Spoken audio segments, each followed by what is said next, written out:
welcome to the Raptors Show on the Sportsnet Radio Network, brought to you by Campbell's new Chunky Spicy Soups. Time to get fired up. I'm sure you find the Raptors Show wherever you listen to podcasts. Subscribe. Please rate and review the program. I'm your host, William Lou. Join me today, Amit Mann, producer, co-host. Yes, sir. What's going on, man? Doing well. Doing swell. Yeah. Happy to be here. Wearing green again. Yeah. We're both. Likewise. How are you wearing a jacket? I just realized this. It is very hot in the studio right now. It's called fashion. You know, Fashion? I'm like Gary Trent Jr. on the bench. Hopefully, at least. That's my goal. What if you start sweating? That's what the water's for. Yeah. How you doing, man? You're good? Yeah. All good. Excited for tonight's game. Raptors Pistons. Another bout. Yes, another bout. Yeah, another bout. Dwayne Casey on yesterday. You enlightened us a little bit about some of the back history between him and the Raptors, and that was a great chat that you had. A lot of compliments from the people internally about that conversation. Oh, so kudos. really? Yeah. Okay. These are Sportsnet big wigs? Yeah, they just like the flow of it and some of the stuff you got out of it. So, yeah, well done. I think, thank you, first off. I think with Dwayne, he's just like one of the easiest interviews possible. He is just like, obviously, he has a lot of stories to tell. He's the head coach in a very pivotal point in the Raptors' history, but he also opens up and has always been very generous with his time. So, again, I hope Dwayne does not know all the coverage I've done over the years. And I honestly, I did feel kind of bad about it.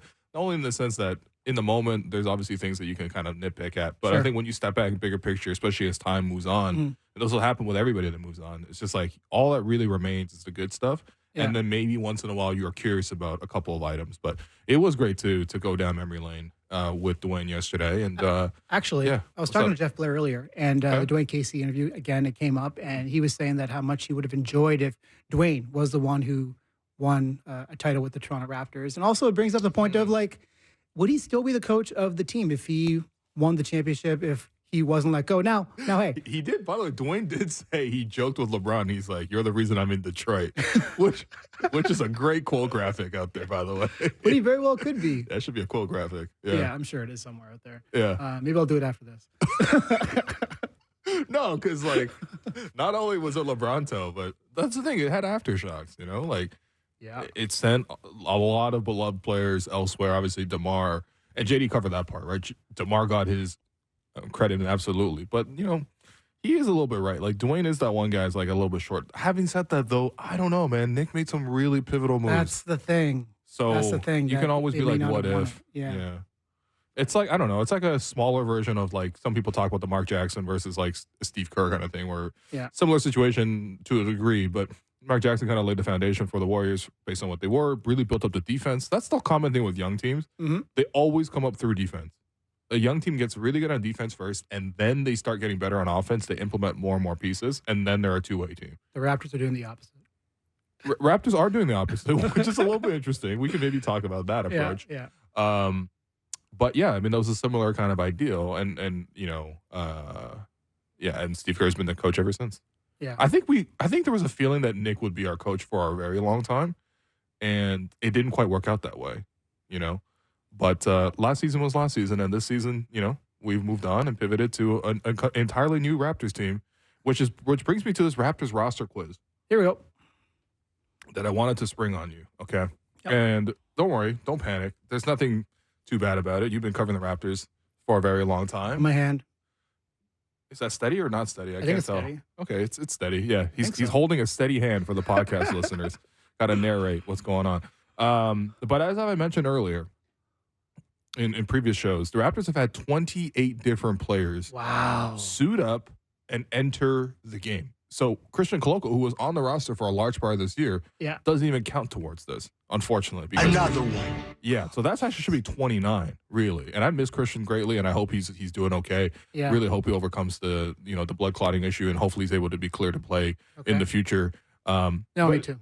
Exactly, right? But even putting that aside, there have been 28 players who have put on a Raptors uniform this year and entered a Raptors game. Amit Mann, producer, co-host. Yes. How many of these 28 can you give me? So let's start with the OG starting lineup. Dennis, OG, Pascal, Scotty, Yak. And let's bring in Gary Trent Jr., Chris Boucher, Otto Porter Jr., Thad Young, Jalen McDaniels. Okay. So all right, hold on. Yeah. Let me. I should have wrote this down on paper or something. So, look, give me the list that you have so far again, please. Yeah. So, Dennis Schroeder, OG Anunoby, Scotty Barnes, Pascal Siakam, Jakob Poeltl. Then we're going Gary Trent Jr., Chris Boucher, Thad Young, Otto Porter Jr. Okay. And then Malachi Flynn. Okay. Yes. Jalen McDaniels. That's a good one. Yeah. As in, that's a bad one. Yeah. Yeah. Okay, let's go a little deeper now. Grady Dick, Marquise Noel. Marquise Noel is a deep cut. He only ended up playing 4 minutes. Only ever appeared in one game. Yeah, that was a little surprising. He got his first points, too, in that game, right? He did get – no, he made 2 free throws. Yeah, he made 2 free throws. Yeah, good for him. I'm actually really happy for him. That's not a – Me too. Yeah. You said Precious yet? I have not. Oh, okay. You can, my bad. Sorry. I was going deeper. I'll give you Precious. Ron Harper Jr.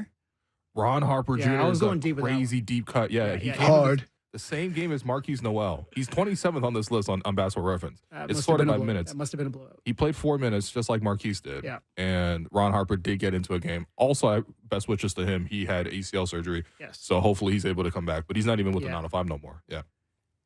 DJ Carton. Now we're cooking with gas right now. We're going to go to 2024 now. Yeah, nice. The amount of teams that we've had, unreal. We've had 28 players on the roster. We've had 29 players on the roster. Goodness. This doesn't even count like Spencer Dinwiddie. He technically was traded to Toronto, but got waived before he ever set foot on a plane. Yeah. So I'm not even going to count that kind of stuff. Yeah. So Grady, already said Grady. You said Otto? I did say Otto. Yeah, okay, good. I did. Okay, Otto. So Jonte Porter. Yep. Javon Freeman Liberty. Yep. So there are certain guys on the roster right now that I don't know if you've listed, like pretty prominent ones. Yeah. I'm going through them. I'm calculating right now. I'm processing everything. I'm going through because so we got RJ, we got IQ. Yep, there you go. Yeah, those two. Oche. Yeah, right. Yeah, Oche. Said Jonte already. Other piece of that trade. Do you what number am I at? So by my count, you have 1, 2, 3, 4, 5, 6, 7 players left. Wow, 7. Yeah. Okay. But I might have miscounted because I should have wrote it on paper so I could scratch it. It's all good. Yeah. So DJ Carton already said. Yeah. What about the other piece in the Ochai trade, man? Oh, Kelly. Jeez. Yeah, there you go. Yeah. The other piece in the Pascal trade? Jordan Nwora and Bruce Brown. There you go. Right. There you go. Sorry. So, the amount of names is like it's kind of like no, you're doing really well. There's confusing only 3 me more, in my mind because you're right. Like Bruce played yesterday, or last game against the Denver Nuggets. He's been memorable. Yeah, that's the word. There you go. Okay. So there's one more player that's been on the season with the Raptors this whole season. I don't think you've said yet. Garrett Temple. That's right. Garrett Temple, by the way, scheduled to appear on the Raptors show tomorrow. So stay tuned. Excited for that. Very excited for that. Yeah. Is that tomorrow? Tomorrow's Thursday. That's tomorrow. Yeah. So they got 3 more guys left. 3 more players left out of the 28 who have put on a Raptors uniform. Is it taking the court this year? Is it version 1, 2, or 3 of the roster? It's honestly 2 of them are currently on the roster. One of them was briefly on the roster. Yeah. That was the one I thought it would really trip you up. Mohamedou Gay. Okay, that's good. Yeah. Mohamedou. Don't do that. Don't do that, dare. I don't know what he said, but he said he put the Darko Rajakovic. Ooh. Drop it again for Amit. Thank you. Yeah, you weren't here for that portion of the show. The Raptors show have also had some changes. Not exactly 28 co-hosts. Yeah. Although recently, I guess we have cycled through a bunch. We're getting close. But there was an interview I did with Darko, me and Blake, and it was live through Zoom. And this is like my second time interviewing Darko. And I think Blake, we were playing in a media game, and Blake was like, as a joking question, I was like, "Hey Darko, like, what kind of tips do you have for me as a coach?" Because Blake was coaching the other team against my team. What kind of scouting report or should I put together for Will, my co-host? And then Will who? Darko was like, "Will who?" That one killed me, man. Darko, I've already talked to you and interviewed you before that too. It's all good. So it's what I did. It's fine. For the sake of the segment, you can just tell me them. There's one more guy on the team right now who got into one game for 5 minutes this season, and it was recently within the last month. He was back here in Toronto, It was the Pelicans game where they lost, I believe. He was here. He's here on a 10-day. I've removed that from my memory. Oh, 10-day dude. Yeah, 10-day dude. 10-day dude. Yeah. It's slipping me right now. Jemias Ramsey. Oh, right. Yeah. And then there's one more. The last one, there's no way. We could be here all day and you wouldn't get this one. But the one clue I'll give you is that he wore number 3. He wore number 3. Obviously, OG wore number 3 for the longest time here in Toronto. Kobe Simmons? No, he only played for 905. That's a good one, though. That's a super deep cut. That's an even deeper cut than this one. He's played well, actually, recently. Guys, check him out. He wore number 3, and I guess the other clue I'll give you is that he was also part of the Pascal trade. He also did an interview on the Raptors show, by the way. Shouts to Blake Murphy. I'm missing someone very, very important here. Pascal, it was Pascal, and it was Thad Young. No. You already said that. Yeah, I already said him. Otto Porter Jr.? I don't know. Yeah, for the sake of the program, I'll move it along. Kyra Lewis Jr. Oh, of course. The 28th player. He took the port for 2 minutes in one game. Goodness. I even requested that interview with the Raptors 905. Yeah. There you go. Yeah. 28 players have worn a Raptors uniform. And imagine how Darko feels. Darko's like... Can we be serious, though? Like, that's a lot, man. That's a lot of players to go through. Their names really are, man. That one's crazy. Yeah. Maybe we'll do the Raptors show co-host quiz tomorrow. Yeah, jeez. That one's a lot easier. It's just all my friends. Yeah. So, anyway, Amit, because there's a new rotation and a lot of new faces, I think the impetus here is people want to know, first off, who are these guys? What are they about? And what can they do to become impact players who can stay with the team long term, hopefully, and also, best case scenario, even enter a rotation. And that's sort of what you want to talk about today. Yeah, let's start with Jonte Porter, because there was a clip that we were going to play yesterday of his brother talking about Jonte's history and where he is now and how talented he is, and we didn't get to play it, but it would be fun. JD answers every question with 5 minutes. He's talented, man. He knows how to talk. Our bosses know. Hey, listen, I knew this guy here for when you come in, man. Yeah. Sometimes with certain guests, you got to be the point guard. With certain guests, you got to be the shooting guard. Yeah. Ideally, know how to play off ball too. Sometimes. Ideally, you could be Jamal and Jokic and just like play off of each other, set each other up. But yeah. Yeah. Sometimes I'm Scott Skiles with 30 assists to Shaq. So anyway, Jonte, that version of Shaq, that was special. Absolutely, every version of Shaq was special. Honestly, the latter couple versions. I don't know. What's special isn't like, I can't believe how washed he is, but also he could still be impactful for like 5-10 minutes and be terrifying. It was like the early stages though, when he was he was a freak athlete and he could dribble the ball, he could drive, he actually had a little bit of shooting ability too, like low key. But you never wanted to see him shoot. The whole point of watching Shaq was you wanted to see him like knock down 5 guys like it's 5-pin bowling. He was and like then Giannis dunk before and rip Giannis, down the rim. Right? Giannis before Giannis. He was a bigger version of Giannis. He's honestly, as athletic as Giannis is and as freakish as Giannis is, Shaq was on a different level. Yeah. So Jonte Porter, I mean, we can get that clip ready because I think the conversation around him is interesting because right now the Raptors, they got 3 centers essentially when they're healthy. You got Jakob, you got Kelly Olynyk, and you got Jonte. And now to me, Jonte, he's earned the right to get like a really serious look for rotation minutes, depending on what the Raptors are hoping for next season, like how good do they want to be? Sure, they want to make the playoffs, but you also want to develop players still. They're not in the mode where they're going to be for sure playing just Jakob and just Kelly. Like they're still experimenting with players, they're developing them. And he was like a projected first-round pick before he got hurt, right? And Blake did that terrific piece about him, and his brother obviously has been singing his praises. And you can see that there's a very talented player. His brother saved his career. Yeah. Because if you didn't read that piece, and this is like 2-3 months ago, as you mentioned, Blake wrote the piece on Jonte.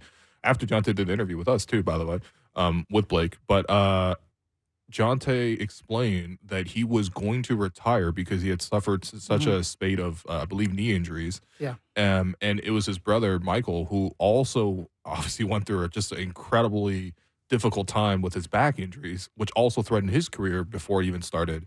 And Michael was the one who was like, I'm not going to let you quit. And then they got to the moments like they had last night. Or 2 nights ago now when they played Denver, where they were able to take that like post-game photo together. And like, it's always great when you can get any sort of family involved. But the fact that they both played well in that game too, it's got to make it even more special. It's not like he was just there as a passenger and then they took a photo afterwards. Yeah. You know, they both played on the court against each other, and that was as awesome you said. I mean, he was giving Jokic problems for a little while. Give him exactly 4 problems. Exactly. Exactly 4 stops. But actually, we can play that clip now because it kind of goes right to it. Got you. This is a clip of Michael Porter Jr. last night, or from 2 games ago, talking about his brother, Jonte. I was really, really proud of Jonte. Not only just happy for him being out there, but also, you know, the way he played. I should have told the coaches beforehand. They said it was on me that he hit all those threes because they didn't know he could shoot as well as he can. But Jonte's always been like an on-par shooter with me, to be honest. When we shoot in the gym, just me and him, you know, he's shooting just as good as me. So he can shoot 40% in his league. I think 40% plus in his league as a big man. So I was happy for him, the way he battled Nikola, some of those possessions. It's some of the best I've seen someone battle Nikola. And then, you know, Nikola still ends the game with 35, 17, and 12. So it just shows how special Nikola is. But as far as Jonte goes, he was balling. And it really was a cool moment for us to be out there together. When you sort of reflect on your path to the NBA and now kind of coming full circle to be able to play again with your brother, and just how emotional does that make you, or are you kind of past that point of your career? Yeah, we got that moment in Memphis when he played in Memphis at one point, but he's dealt with a little trouble staying healthy since. But it's no surprise to me that he's out there. Jonte was he was one of the best players I ever played with growing up, and you know he classed up to play with me in college. We didn't get to play together, but he made the game so easy for me since we started playing together at 4th or 5th grade. So I've been telling our GM and them how good Jonte was. He played with us summer league. That's when I first was telling him about Jonte. But I think he was still struggling with some stuff. But now he's a really good player, really good passer, can shoot, can play defense. He's one of those guys that makes the game easy for other players. So it definitely is an emotional moment every time you get to play on the same NBA court as your brother. Just considering, you know, there's 430 players in this league, like. And, you know, your brother's one of those players, and then I got another brother, Javon, coming up. So, you know, our dad did a good job with us. Serious brotherly love right there. Oh, absolutely. If you ask me a question about my brother, I'd also give the same answer. Yeah. Yeah.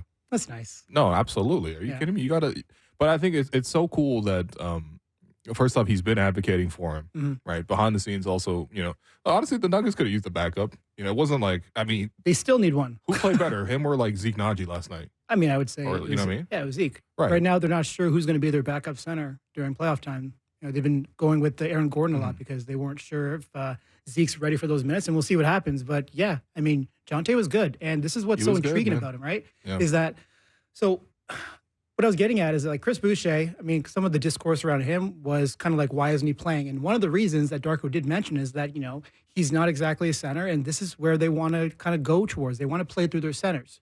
And if you have 3 capable centers in Jakob and also in Kelly, and they're great, right? Then you got Jonte. Where does he slot in? Like, of the people that we're going to talk about, he's probably the most NBA ready to some degree. Maybe Oche is probably up there too. But where does he play then? Where does he slot in? Are you going to do some double big stuff, or what's the plan for that? But like, I'm really intrigued by him.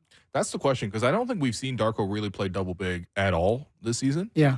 I don't necessarily need him to play double big, and I think that especially nowadays in the league, like, it's pretty standard to have 5 out, 4 out at minimum, really. And I think for the way that he wants to play, I mean, all those cuts into the middle of the floor, the more that you have, especially bigger players who can't shoot, that just creates more and more congestion for those cuts to be cut off or intercepted or whatever, and then you don't see as much of that ball movement. So I totally understand why necessarily don't play 2 big lineups on defense or on offense. Defensively, I think that they've certainly had a lot of issues this year, and I feel like at least one of the patches would be playing more of those lineups with 2 bigs. But yeah, I mean, unless he gets to the point where, and I think this is for Jonte, unless he gets to the point where he's moving really well and also shooting really well, in addition to the fact that he can also play in those posts, kind of like how Kelly can. Like, I think, especially now that you brought in Kelly, he's so versatile, and he stretches the floor enough too, where he can be a bit of a 4 for you. And he's definitely more of a 4 defensively than he is a 5 defensively. Yeah. But in any case, I think now that you brought Kelly in, it should open up more options to play 2 bigs. But unless you do play 2 big, you're pretty much looking at him as a 3rd string, center. Yeah. And so if we are talking, like, comparing him to Kelly then, so They can both shoot the ball. Probably Kelly a little more experienced, a little better at it. But I mean, absolutely. Yeah, but then Jonte, like he's much more mobile. You're more willing to do some. No, Then Kelly. I think he's a bit faster. Right? I mean, I wouldn't describe either of them as fast. Like we're comparing like two minivans and seeing which one goes faster. But I do think Kelly's like fleet of foot and he's like light and he travels from spot to spot, especially with the ball, better than Jonte does right now, for sure. The way Kelly leans on people is hilarious. The whole way that Kelly plays is really, really. There's a lot to take off his game, like for the younger players. Like, he makes it work with very little. But Jonte, he could space the floor.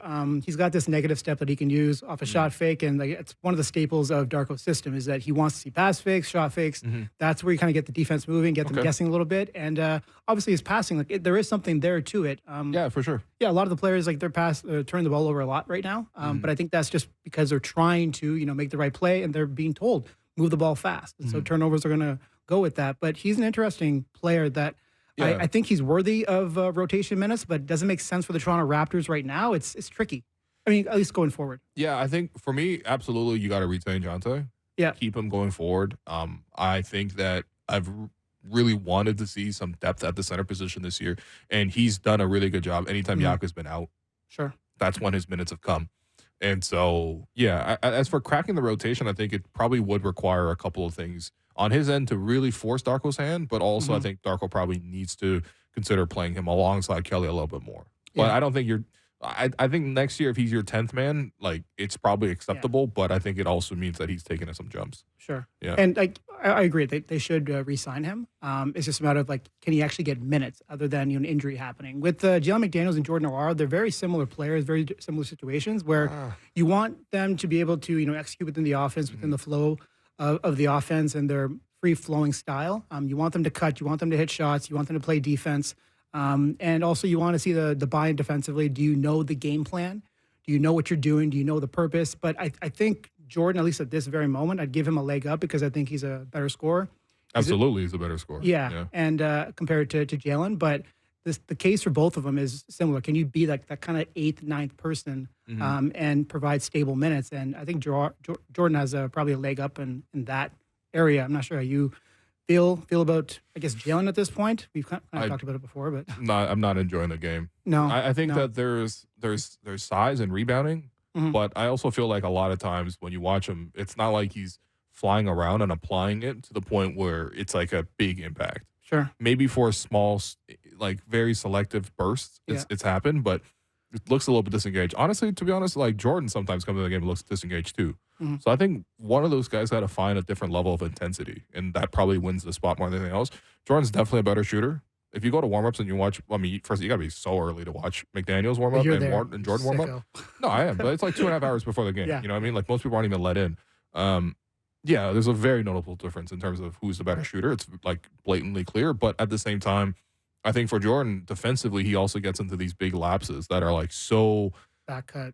Yeah. So again, that focus and intensity, it's not even so much about the rest of it. I think for guys like these guys who are probably going to be fighting for 9th, maybe 10th in the rotation, that type of thing, it's about like how solid can you be and how reliable can you be at the bottom line things. Like I don't need the luxury of like you being able to hit a pull up. Like that might happen once every 3 games for you in your regular role. Yeah. But I need you to be able to come in and not spoil the defense and move the ball. And so I think Jordan, to me, I would rather keep Jordan. But the issue here is McDaniels has a contract next year for 4.5. Yeah. And it's guaranteed. Yeah. Yeah. Both have been kind of NBA. And Jordan is a free agent.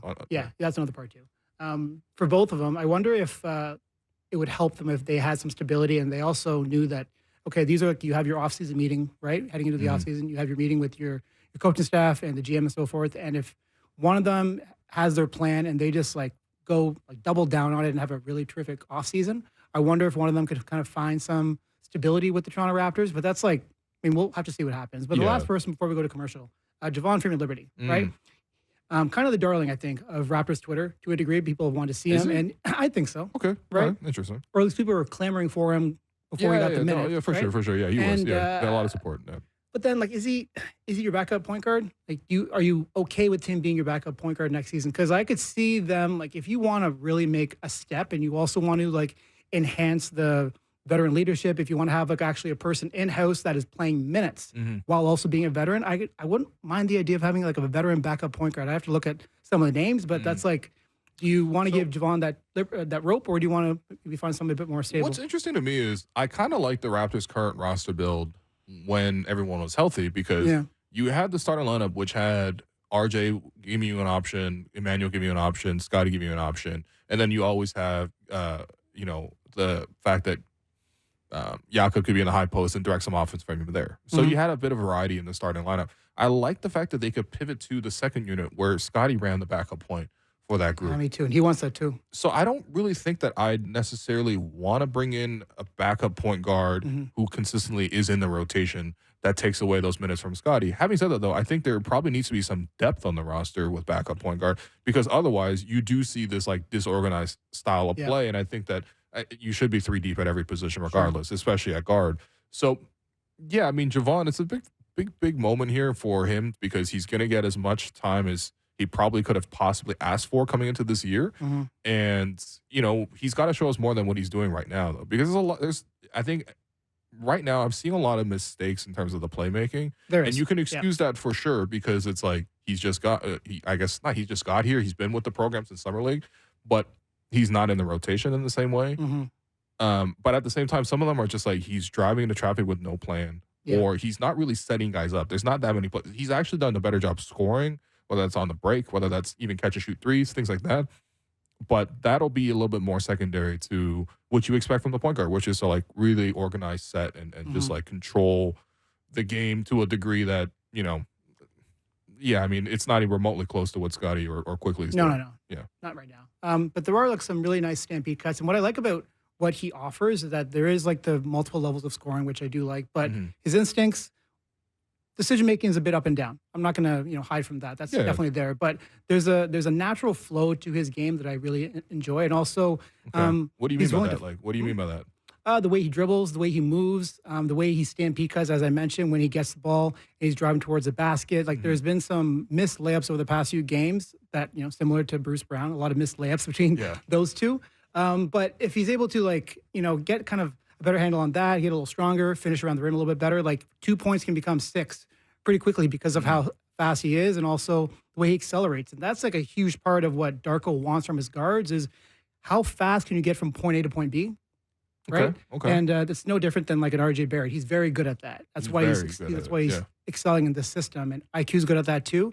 And Javon, like he might be like one of the fastest players on the team right now. And with the ball, I do trust his ball handling a little bit more than probably, Bruce Brown, but also the way he's able to get from point A to point B with the ball stably. I think there's something there, and he's willing to fight. And with my conversation that I had with him going into the season, I like his motivation, I like his purpose, and I think he believes he's going to make it. So what was some, just before we go to break, like what is that motivation? What was the purpose? To make it.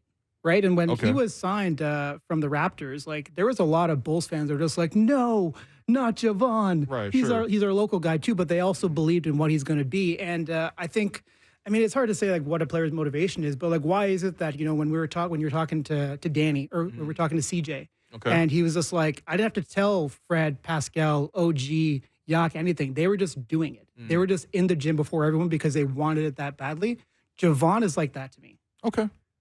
All right. You know what? Honestly, I'm looking forward to seeing more and more of it because, to be fair, it's like you can see it at the G League level, and I saw obviously plenty of him. If you watch any 905, you saw a lot of Javon. And before he came out to the Raptors, he did hit back-to-back game winners, which was quite nice. Beautiful. But ultimately, I think what he does at this level, especially in the last month of the season, is going to be so important for him. So I'll be keeping an eye on it. Ocha, I think you could safely say is going to be in the rotation. So these are the kind of little sort of margins to watch for, but at least I like to think that the Raptors roster is mostly set. You know what I mean? Like it's reached 28 players who have hit the court, as we talked about with the quiz. Yeah. And hopefully it doesn't get to 30 because I actually would like to sit down and kind of invest and really get to know some of the guys and what they can do. So that's what we're watching for tonight against the Pistons. But we'll come back to the Pistons game a little bit later on after this break. I've been your host, Willow. You've been listening to The Raptors Show on the Sportsnet Radio Network, brought to you by Campbell's new Chunky Spicy Soup. Welcome back to The Raptors Show on the Sportsnet Radio Network. I'm your host, William Lou. I'm continue to be joined by producer co-host Amit Mann. We have joining us from the road, Savanna Hamilton. I hope the weather's good in Detroit as well. Because it's 18 over here. Yeah, it's about the same. I think it's actually 20 over here, so not to brag. Wow. Got the upper hand. Okay. All right. I'm going to take that lighting back. in your hotel room is pretty good. So obviously it's very sunny over there. Yeah, there you go. Yeah, it helps. You got a glow to you right now. Wow, okay. Good stuff. Thank you. Yeah, nice. Yeah. We set it off really nicely. So before doing the show, I actually realized that Scotty Barnes did a shoot-around this morning and spoke a shoot-around, and we've seen Scotty obviously traveling with the team. We've also seen him post a really gnarly photo of his hand with the cast removed, and it kind of looked like Mr. Krabs' claw.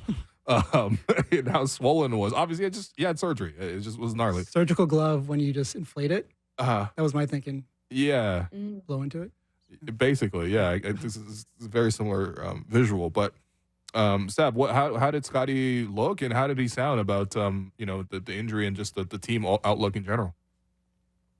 Yeah, I mean, Scotty is Scotty. I think that just wraps it up right there, to be quite honest. He was, optimistic, positive. I didn't get any sense of, negativity or any type of emotion like that. He was really proud of his teammates. He actually went through them almost like one by one, shouting out exactly which one was doing well. Wow. In terms of like what they were doing well. Like he's like, shout out Grady, shout out Freeman Liberty, shout out this. Like he was going through all of them at the end of the press conference there. But in terms of like, his own timeline, he gave us an update that, it's just not definitive. It's still too early to tell right now. But he did say that he really wants to be back out there. And like, knowing Scotty and how much we all know he loves the game of basketball, he makes that very, very clear. You could tell that he definitely wants to be back, but he's also happy with supporting his teammates right now. And he likes what he sees right now too. Maybe I'll ask both of you this, but should Scotty come back this season? I don't see a reason why. I think there's more value. I mean, I was talking about earlier on when I thought there was a chance for the plan. Like there's value in them trying to get that experience. But at this point, for him to hustle hard to try and get back for 3-4 games when, look, like the season is like, it's kind of gone now. We're not making the play-in tournament, so why not invest that time into some other players, especially when we're seeing some of them kind of pop, like IQ, RJ, and Grady. They're doing a lot with these minutes, and it's been fun to watch. Okay, Sav, I'll put the same question to you. Should Scotty try to push really hard to come back this season? We're under 20 games now, right? In the season left. Thankfully. I think at this point, like, the picture has been set out, nothing's official. Yeah. But when you are where you are in the standings, I think at this point you are curious to see who else you have on the roster that you're going to be building with Scotty come off season.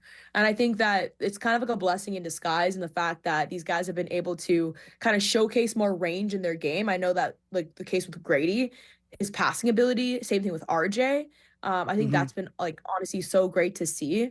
And I think it's just like promising. So I mean, the blunt answer is I don't think it's worth it, because even if he does come back, it's gonna be like for 3 games, maybe, like probably not worth it by then. So, but if he loves basketball, then it's probably nothing gonna stop him if he can. Okay, well, in the meantime, as you mentioned, RJ, Emmanuel Quickly, these guys have really taken some of these opportunities, had some really good games. Unfortunately, they've not been able to like close the deal and win it, but like that's honestly, let's be honest, that's secondary, right? We're seeing the 21-9-18 game from Emmanuel Quickly. We just saw 26-7-9 from RJ Barrett as well. Savanna, how important have these moments been for those two guys to have turns essentially leading the team in this road trip? Absolutely. It really does showcase, like, not just to Scotty, but to everybody within the organization, exactly what they have on their hands. I think we knew coming into it, like, what RJ and IQ could bring, and we had a good idea. But now that when they moved, especially IQ, to the starting lineup when he first came to Toronto, we knew that, like, okay, this is his opportunity to kind of take a bigger role. And now, especially with Scotty out, we're seeing him take even another step. And kind of like they're trying really hard to, play within their role, but at the same time understand that more is needed from them. So they're almost like emphasizing or exaggerating what they're doing. And so as a result, we're like, wow, these guys are so productive. We're seeing outstanding performances, like the stat lines that you were just dropping there, from not just them, but like the other guys too, stepping up. And so I think it's just like, it's a really promising sign going into the future, because now we could think about next season already and like what preseason could look like if these guys have a chance to merge and like have their game built up to the way that they have have it, and also just build confidence with the rest of the group. Like that's another thing that this team needs a lot more time with each other, and it's going to change once the dynamics and everyone's back and healthy, of course. But like even just getting to know this group on the court is going to be just instrumental, because guess what? Next year, probably most likely, there's going to be injuries at some point as well, and it's going to be who's going to step up into that role. And I think that's exactly what we're seeing right now, is just some glimpses of that. Savanna, in a lead like number one option role, which is what RJ and kind of IQ are dealing with right now with Scotty out and also Jakob, like a few starters are gone. What changes for a player in terms of the defenses that they see, the reps that they get, compared to what they were doing when Scotty and at least the Raptors were healthy? Like, how are things changing for IQ and RJ with the way that they're being defended compared to previous? Oh, yeah, they're drawing way more attention on the court than, they ever have, probably, because when Scotty's out there, like that's the guy that you need to stop in order to kind of like slow down the Raptors collectively. But with those two now like being the center of focus, especially with RJ seeing a bit more different coverages, like not just one coverage in particular, we're seeing multiple. I think it's one invaluable experience for him. I'm sure he saw something similar with his role in New York, but like I said, like it's just emphasized now. It's different when you are the second or third option versus the number one option now. And so I think they've been like kind of taking the pressure head on and like performing like honestly above expectations, if you really wanted to like call it out. Yeah. All things considered, like they're putting up these numbers against guys that when now they are the center of the scouting report. And so yeah, I think for sure their roles have definitely expanded. But like I said, like it's not like they're doing too much. It's not like you're saying like, oh, what are you doing? Like, or that's like so outside your role. Like, no, they're just playing hard. They're rebounding. They're like making the extra pass, which is something that Darko has always preached. I think it's just a level of extra intention when doing all of it. So yeah, I mean, I love what I'm seeing from both of them. Mm-hmm. You that's the number one reason to tune in. Whichever guy's available, hopefully both guys are available.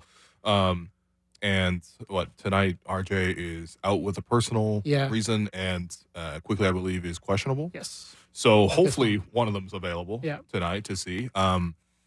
But, it was interesting to me because it's also you get to know a little bit more of their mindset. And quickly was asked about, the 18 assists, that game in Phoenix when they lost.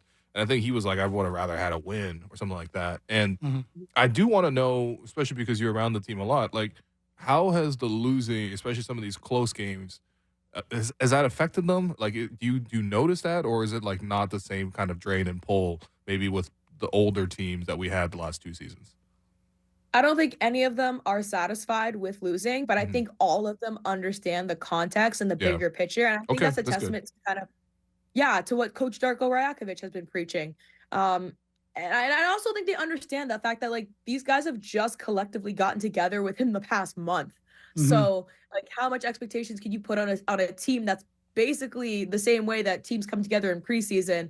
They're in that stage right now. So if you're really comparing apples to apples, like they're basically in like November shape form.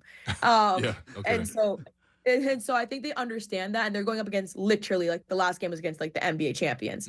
And so they have that context in mind, but I think them showing each other that they're willing to fight for one another is absolutely keeping, I don't know, the vibes up. Or just like they're just showing each other that they care. Yeah, because you know what I mean, right? Because the last couple of seasons, like when the previous group lost, you could tell.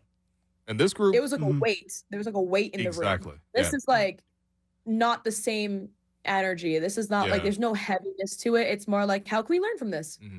Okay, good. Well, have you seen any difference in Darko's demeanor? I mean, it's 4 straight losses, some worse than others, but post game when he gets up there, gets ready for the mic. Is he exasperated? What's he feeling like? Is it the exact same kind of instincts feel? It's the same thing that it's kind of been all season. That's like a credit to him. He's been very consistent with that. With the exception of Scotty Barnes is an all-star rant, which is might be a one-off. But, that was his 50-point game for the season. Yeah, seriously, it is his 50-pointer. But yeah, other than that, like he's actually been really consistent. Like he's by nature, you could tell he's just like a really positive guy. Like so even through these losses, he's very detailed in breaking it down and how they lost the game. He'll, obviously point out the positives, but then also dive deep into what they need to improve on and work on. And he also knows, like, he's been preaching it from like literally from the start of the season to work on the fundamentals. And so I think he's just like seeing the fundamentals being executed in the games is kind of what he's looking for. So I think that, like, when you have a goal, when you have targets, both individually and collectively as a team, it's almost like, are you getting closer to that goal rather than like the final results of winning and losing? So it's not like you're weighing it on an emotional balance of like, oh, this really sucks. Like, of course, nobody wants to lose. But I think the win with this team is if they're seeing slow and steady progress. So I think, so that's why I think, honestly, like, between coach and the team, like, just everybody's relatively positive still. Have you heard the word tanking used at all? No. Okay. Nobody has said the word tank. Good, because I think that's an important distinction. Like, players and coaches don't tank. No. Organizations tank. Front offices kind of tank. And they will tell you to maybe not play player X or player B, but the players, so that's out of the coach's hands. That's out of the coach's hands, and that's definitely out of the players' hands. They're trying to win. They're trying to win the game with the players that they have. Absolutely. Yeah. I think that's the thing for me is like, there is maybe you're just a recalibration on my own personal side, but just like, how would you evaluate Darko's decision-making within games, right? Because I do feel like he's not trying to make moves in the games at all to spoil their chances of like, not trying to lower his chance of winning within the game, right? But I feel like there are certain moves that don't really click or don't really pan out. Like we saw, for example, I don't know if anyone asked him about this, but in the Portland game, Grady came out in overtime, and it was McDaniels who came in. And we saw Grady check back into the game, so there was clearly an intention to play Grady. It's just that he sat over 3 minutes. Like, those little decisions, maybe you can brush over all of them because you're like, okay, winning and losing is not the goal anymore. But to me, I'm like, I don't know. I still want to see, like, a definitive demonstration from the coach each game of, like, there is this, like, not just tactical acuity. I think he definitely clearly knows tactics, but he's making the right moves that push them closer towards winning within games. So I guess my question to you is, like, well, number one, why did Darko do that? And also B, like, how have you seen sort of Darko's impression on the team in terms of running the tactics with this group? Yeah, I want to say that he did address that situation post-game. And if I'm just going to Lulu because it's like, day whatever on the road, and he didn't, he has justified those types of those moves in the past, and he's very specific in what he's looking for usually within those lineups. And so I think, like, to what your point is, like, absolutely every single like game and every single play, I believe like Darko's intention is to win. Like it's not like he's purposely taking out guys to sabotage. Like, just from my perspective, I have yet to see something completely out of this world that's like, why would you do that? Like, without reason. Right. And if that's like kind of like a situation in Portland where, like, I don't know, maybe he was trying to go big or like, see something different. I didn't understand it, to be quite honest, myself when like I saw that happen as well. But like I said, like, he has always, whenever been asked those types of questions, like, always had a legitimate reason behind it.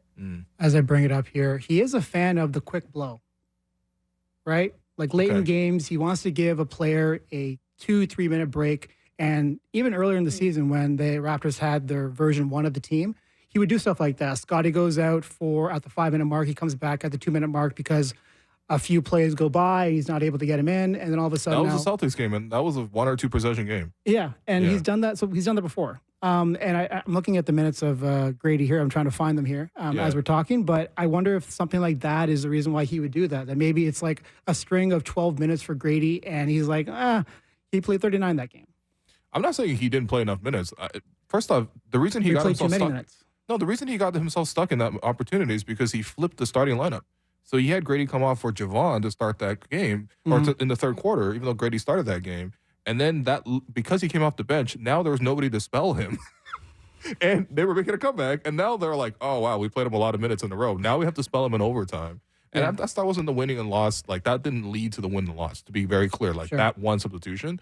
But it was like, I don't know if you could have done that backwards. Like, you probably would have started Grady for the third quarter. That way you can give him a regular break, and then that way you can play him for as much as you need in closer games down the stretch. Is this losses and lessons right here? No, I just mean, like, what lessons can you take out of a loss on the coach as well? Because I still want to see that. You know what I mean? Yeah. Like, I think that even if you lose, like, there's always the things you could take away. Like, there's just like, Quickly can have like 18 assists in a loss. You could clearly say he did so much, and it was like, the circumstances weren't great for him. I want to see that from Darko as well. Sure. That's all. Actually, a question for both of you, because this has been a topic for us. You mentioned it yesterday with JD. It's like, how do we evaluate Darko, right? And for me, it's like, I think we have to look at the development of the players that are in the rotation right now, right? Yeah. And so Grady, Emmanuel Quickly, I'm looking at Javon Freeman Liberty, I'm looking at RJ. Are they making steps in this last stretch of the season? Because you're right, the substitutions, the rotations, everything's off right now. So players are being inserted, even though they're kind of like, may not fit, but we just want to give them some playing time.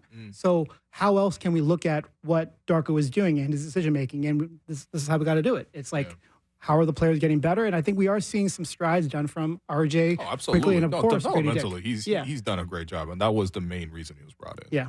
But what do you see? Like, day-to-day, what's Darko's process like? Everyone always talks about he spends so much time individually with the players. Is that what you're seeing up close?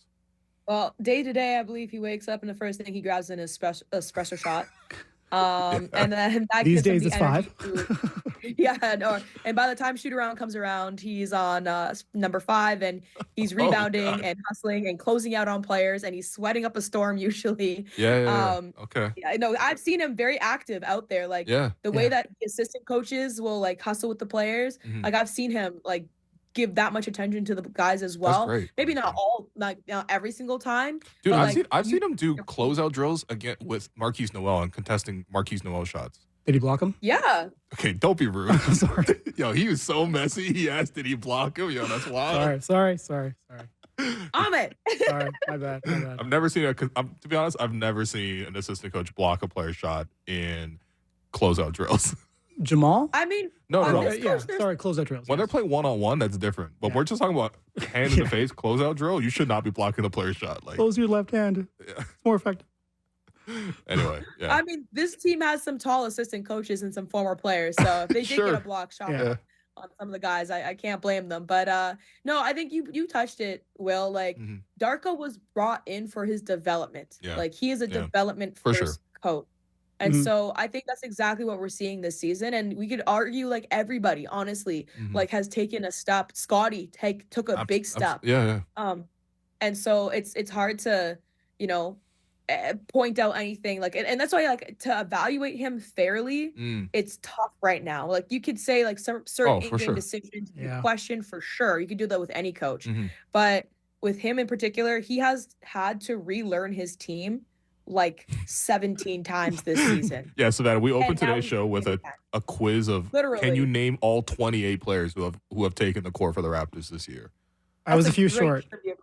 I was a few short. I think Amit missed only 2 guys, and one of them was Kyra Lewis Jr. Remember him? Yeah. He even played? I wouldn't even. Yeah, he played 2 minutes. He played 2. I only knew that because of Basketball Reference. Yeah, that's a Basketball Reference. Hey, last thing, Savannah, we got a minute here.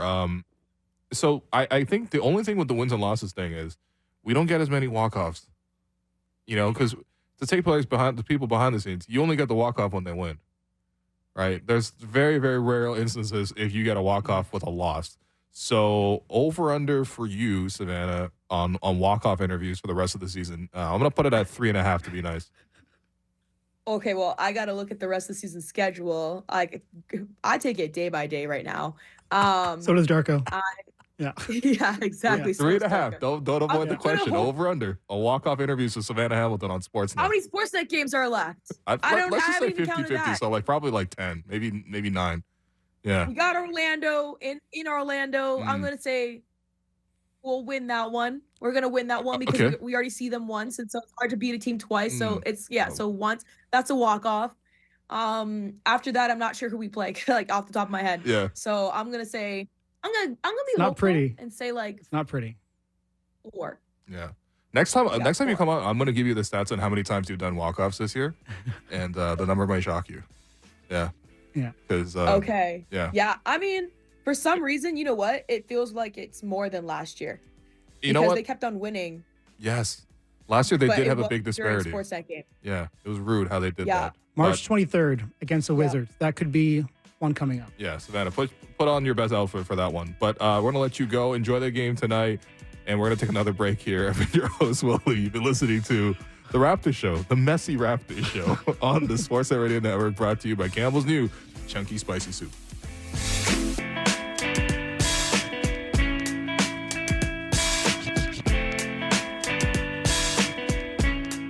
Welcome back to the Raptors show on the Sportsnet Radio Network. I'm your host, Wayne Lou. It's Wednesday, and Manchester City is not playing Champions League right now. So we do have Marc Stein on the line. Marc, are you still in Manchester, or are you back stateside now? I've been back since Monday afternoon, undergoing the very difficult readjustment process to the United States, leaving Blue Heaven behind. It is not easy, my friend, but I will go into an NBA game tonight, Warriors at Mavs, so yeah. I think by night's end I'll be close to back to normal. You know, Marc, speaking of not easy, it was not easy to see Jeremy Doku put his studs right into Alexis McAllister's chest and not be awarded a penalty that could have potentially decided the title race. McAllister played for that. He crowded his face. Absolutely. No penalty. No, I'm totally in agreement with you. I think Salah actually had a dive right before that too, and I was like, Salah very rarely dives, so you could tell that Liverpool really, really wanted to push that one over the line. But a riveting match over the weekend, 1-1 draw, and potentially the last. Let me just tell you this: I could not make my way to Anfield in almost 30 years of going to England. It was the toughest ticket I've ever encountered. Not surprising because the game had so much riding on it, but just of course. Watch that one. I went to 2 City matches, 2 other matches, but had to do that one on TV because it was impossible to get into Anfield. You couldn't call up a Liverpool minority owner, LeBron James, maybe for some tickets, you know? No, and well, here's the thing. I do, luckily enough, in my ESPN past, I got to work alongside Liverpool legend Steve McManaman, who, wow. I can't, I could have called him, but I can't sit. I couldn't sit in the Liverpool section. I couldn't. Oh. I couldn't pretend. Right. So the problem is Anfield's undergoing renovation, so the allocation of visiting fans even smaller than normal. So all good, man. Watched it on TV. Had a blast. Hey, likewise. Had a beautiful final meal Sunday night, and reluctantly got on the plane very early Monday morning. I could just I mean, first off, you can follow all of Marc's travels if you subscribe to the Steinline, which you absolutely should on Substack, where he actually detailed some of these exact moments that he's talking about. But if you go to the other ones that he's written recently, you wrote about the state of league scoring, to bring it back to basketball, where you mentioned that, interesting enough, scoring is down post All-Star break. And it's down by like a not insubstantial margin. Now, it doesn't seem that big, but it's like, well, at least scoring less, like 4 or 5 points on average. But when you're talking about the whole league as a whole and the scores are down like that, at least to me, when I first approached this piece and I saw that stat, I'm thinking this has to be intentional. But I want to put it to you, Marc. How much is the scoring down, and sort of what are the factors behind this? Well, look, I can tell you what, there are certainly players and coaches and league executives out there who believe that the game is being officiated differently since the All-Star break. And the numbers that I printed Tuesday, so this was through Monday's games, scoring at the break was, the league-wide average was 115.5. And that's the highest league-wide scoring average at the All-Star break since 1969-70. Since the All-Star break, so this was, again, through Monday night's games, entering Tuesday's play. So this is a sample size of 147 games. Mm-hmm. League-wide scoring was down to 111.7 points per game. So nearly a drop of 4 points per game. Like you said, that's not an insignificant drop. And what a lot of people are pointing to is the league-wide free throw average at the All-Star break was 22.7 free throws per game. That was league average. And that was down since the break, entering Tuesday's play, down to 19.9. So a drop of 3 free throws per game. So what all that means, the takeaway from all those numbers, there has been a behind-the-scenes chatter from teams who believe that the game is being called differently. So now I'm catching wind of this from 5,000 miles away while I'm in soccer country. So I'm not seeing a lot of these games with my own eyes. Yeah. I left on March 1st and got back Monday night. So I've pretty much, I've seen very little NBA basketball with my own eyes since March, but I reached out to the league office myself and asked them, and a league spokesman told me there has been no directive to referees to call the game any differently. So there are obviously, I think, some teams, coaches, players, executives who would take issue with that. I don't know if they're going to do it publicly, probably not. Mm-hmm. But all of this, I guess, bears examination and something that we need to monitor. And I just think, it's something that will continue to be talked about and looked at for the rest of the season. And look, all of this stems from the fact that the league, in January, we had that run, late January, early February, we had that run where 5 guys scored 60-plus points. Yeah, right. And it brought a lot of criticism to the league rather than praise. People are saying that it's too easy for the offense. The game has skewed too far to the advantage of offensive players. And so, all of this kind of factors into that. I do wonder how much the All-Star game factors into this, too. It's a point you brought up, and I thought it was a really astute one. But it's such a big showcase, right? The way the league operates is like football obviously is going to dominate, NFL is going to dominate, Super Bowl is going to happen, and then guess what? Next weekend, it's All-Star weekend. It's time to focus on basketball. We see more basketball games on like ABC and these like bigger networks, like General Cable, all that kind of stuff. And that pivot point for the All-Star game, the big takeaway for me, if I was a casual sports fan, like the average person, which is typically speaking what they're targeting, because they're definitely not targeting me and you, Stein. We're going to be covering and we're going to be watching NBA no matter what until our last breath. But like the casual fan, they're like, okay, let's tune in to see what basketball's about. What are the storylines? And the one thing that they saw was 211 points. And all the conversation, and honestly, even to a novice fan, was like, this is way too easy, even for an All-Star game. And I guess, it would stand to reason that the league would want to push back on that perception on such a big scale. So I do wonder if you think that had a part to play, just how much the inflated scores took place at the All-Star game. Yeah, look, I actually think it shouldn't. I think it does. I think you're right. To me, the All-Star game is a completely separate thing. And I wrote a big piece. I wrote a long piece on that subject afterwards. Just like I do not get outraged about the All-Star game. To me, the modern All-Star game has lost its utility completely.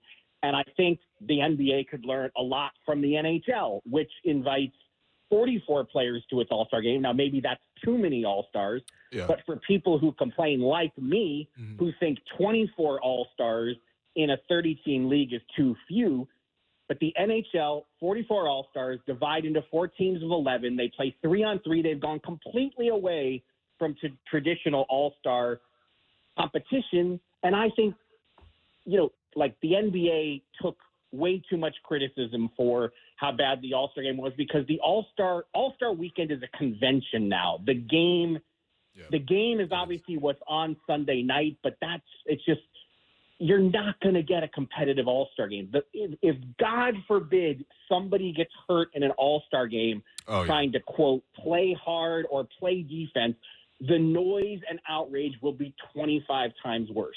But that's all my opinion. I think you're right. I think the league did take a lot of heat for how unwatchable the All-Star game was, and that has factored into this. And look, LeBron James himself said, this is what a lot of regular season games look like. I think that's hyperbole. I think he took it too far, but we've seen some of those games. There was a game earlier this year, and it's very, very prominent in my mind. But there's a game this year where the Hawks scored over 150 and they lost with no overtime. Yeah.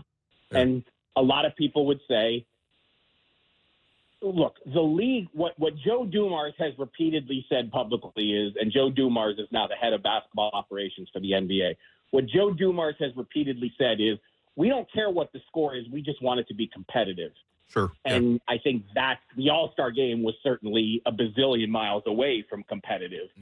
But the competition committee has already been discussing this at multiple sessions now about do they need to restore some of the contact freedoms that defenders used to have to give defenders more of a fighting chance against these offensive geniuses who not only can score in a zillion different ways, but can do it from 30, 35 feet away and space the floor like never before. So this is going to be a big off-season discussion, I think. But look, the reason this is such a hot-button thing now is because the rules can't change in the middle of the season. That's going to upset everyone. That's going to mess with the integrity of the competition. So, that's why I think, this discussion has been so heated here in the last week or so.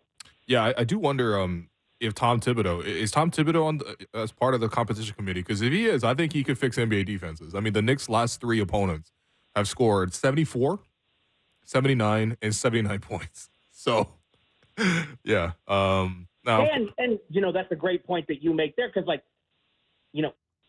you have to give the coaches some credit at sometimes too. The refereeing couldn't have drastically changed to such a degree that now the Knicks can hold teams to 80. Certainly, the Knicks defense, their players and coaches they're a factor here. Mm-hmm. For sure, I think that's the thing. It's like you would like to see at least that process and effort put into it because again, it doesn't necessarily mind. Or I don't necessarily mind if it's like a high-scoring game. In fact, a lot of high-scoring games are very entertaining. Raptors just played Denver, for example. They lost 125 to 119. It's a high score, but it was very entertaining throughout because both teams are able to execute. And even though there was a factor of defense being played, I think almost the point of defense to me is like to make the offense even more satisfying, right? To offer a bigger resistance. But ultimately, I think everyone in the back of my minds, I think most people really – unless you're Tom Thibodeau, I guess, who would like to see the offense end up winning just in a more notable way. But, yeah, I mean, I'm curious to think, like, Mark, do you have any suggestions in terms of, like, anything that should be changed rules-wise that, the competition committee can consider and also potentially implement to sort of make, again, just defenses more effective so that offense is going to look even better as a result of it? Well, look, there are drastic suggestions out there that I think are too far, like take away the corner 3. I don't even know how you would do that. Like, that one is just too much. Yeah. Then you'll hear people say, take out defensive 3 seconds. Mm-hmm. But that's only going to lead to more jump shots. I hope people are aware of that. I don't like those to me those are too extreme. I don't think you're going to see that. Okay. But next season, will more contact be allowed? I suspect yes. Again, maybe my basketball brain isn't sufficiently developed to explain it well, but I just think they're gonna find a way to let more contact go next season because, Steve Kerr has been the one who has said it publicly many, many times, but he is certainly not alone. There is just a feeling among coaches. Well, actually, Rick Carlisle, I do a weekly radio show in Dallas every Saturday. Mm-hmm. And Rick Carlisle came on my show, and I was kind of giving him a hard time. Like, man, since you left Dallas, you've become Doug Moe. You're just letting it rip. And the Pacers, I mean, they're the most freewheeling team in the league. Mm-hmm. And Rick Carlisle said, I don't even know what NBA defense is anymore. Yeah, that's wild. And so there's a lot of coaches, I think, who feel that way. And so exactly how they're going to do it, I'm not sure. But I just think there will be more contact allowed next season. Yeah, and I think maybe as a general principle, and then this is hopefully the case, not even just like, with basketball, but maybe in just sports in general, especially contact sports. It's like there's inevitable. You want contact. There's going to be inevitable moments of contact when people compete in these type of sports. It's just when 2 players beat each other to the spot, that should be a draw or maybe even slight advantage to the defense, rather than when 2 players meet and get to the same spot, the advantage is always given to the offense. And I feel like more and more that is what's happened in the league is like draws go to the offense, not to the defense, in which case I think that's where it gets, out of balance where you see some of these cheaper calls or guys just trying to contain and guard on the perimeter without hand checking, but sliding and stuff like that, and that's still called as a foul, then it's like, what do you really want them to do? But, I again, because we saw Jokic here in Toronto or playing against Toronto, I wanted to ask you, is Jokic, I guess my question, and I had it yesterday on the show as well, but if Jokic wins MVP again, which right now he is the favorite, he would have 3 MVPs to his name, not including the Finals MVP. There have only been 9 other 3-time MVP winners in NBA history. Is that a factor for you, Mark? I know you don't necessarily vote on it, but is that going to be a factor for other people that you've spoken to with votes? Because, he will be joining a list that literally includes 10 players all time if he won MVP again this year, which he absolutely deserves to win this year. It's funny. Had I been voting, I would have never even looked that up. Like, I would not have known that unless you told me. So in my voting brain, which, again, I have not officially voted since 2017, so this will be year 7 that I have recused myself from it, but I still put out my ballot every year. This is how I voted, and I promise you I wouldn't have even have looked that up. That, to me, that's good. I like is that. not, to me, again, this is only me, that is not a consideration. To me, the MVP is a year by year. We only judge. And that's it. Like, you hear people say about Tatum, they're holding past playoff failures against Tatum. Why? That has nothing to do with this season's MVP. Sure. This season's MVP is who is the best player from October 24th to April 14th, or at least that is the way that I always interpreted it. And look, now that you bring that up, Jokic to me is more than worthy. I can probably guess some of the names on that list. I don't know all 9. Yeah. But Jokic is in today's NBA, he is the equivalent of, he's as good as Bird and Magic were. Mm-hmm. Yeah. And he's the dominant force of today. He is. Yeah. He is a singular force that every team, especially in the West, how are we going to win the West? How are we going to deal with Jokic? That is the question every team asks itself. Yeah. Well, I think maybe going back to even when you did vote it, like, when did it stop being that, like, LeBron's the MVP? You know what I mean? Like, because I feel like when I look at this list, I'm like, 4 for LeBron, which honestly, there were more than 4 seasons to me where LeBron was like the most impactful or most valuable to me. I mean, we can break it down year by year, and there's certain other cases, but it did feel very much like, all right, he's got enough. Like, let's pivot in a different direction. Is that also how you felt in the moment? I guess actually voting for these things. I'm not going to sit here I can't sit here and pretend that voter fatigue doesn't exist. Like I said, that's what I'm talking about. In my little universe, I want to believe that I approached it every year that I did vote for MVP. I want to believe that I approached it with ultimate objectivity. And again, that I was purely judging you for the 180th days of that regular season and how you did in the playoffs in the past. And, that was not a factor. But does it happen that voters just say, you know what, I'm sick of voting for this guy and I want to vote for this other guy? Of course that happens. I mean, we would be foolish to pretend otherwise. But, I think LeBron probably fell victim to some of, I think the last time we talked about this, like Jordan, you could have just handed Jordan MVP on opening night most of the years he played if you just wanted to go by best player. But yeah, that's true. Yeah. I don't think that's how you should do it.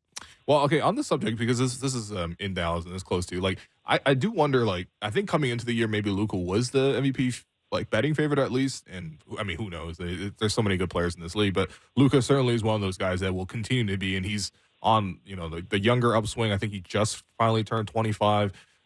Looked at the game. The headlines last night were quite hilarious. So, Mavs win, but Luka's run of 30-point triple-double ends, and the tagline is Dallas Star finishes with 27 points, 14 assists, and 12 rebounds, falling just shy of a 7th straight 30-point triple-double. I guess my question when I see an absurd thing like that is just, what's it going to take for Luka to eventually get an MVP?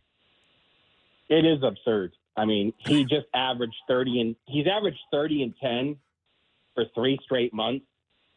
And the last player to do that, to average 30 points and 10 assists in 3 months, Tiny Archibald did it in 1972.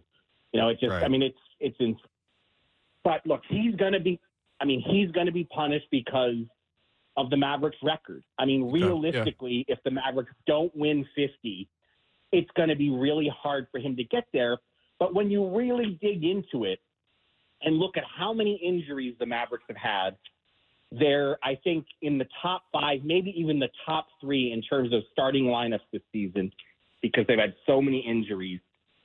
Before the trade deadline, he was playing with such a weak cast around him that there's no way that could have been a 50-win team as good as he is. Mm. But that is why he is getting punished in the MVP race, and that's just, the way it's been for a long, long time. And people can say, well, the year Westbrook won and the first time Jokic won, they were on sub-50-win teams. Yeah.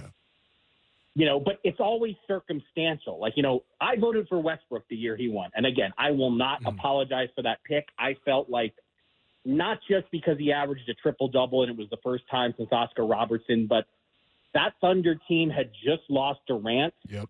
And they were supposed to win 37 games, not 47. So they were close enough to 50 for me that I voted for Westbrook.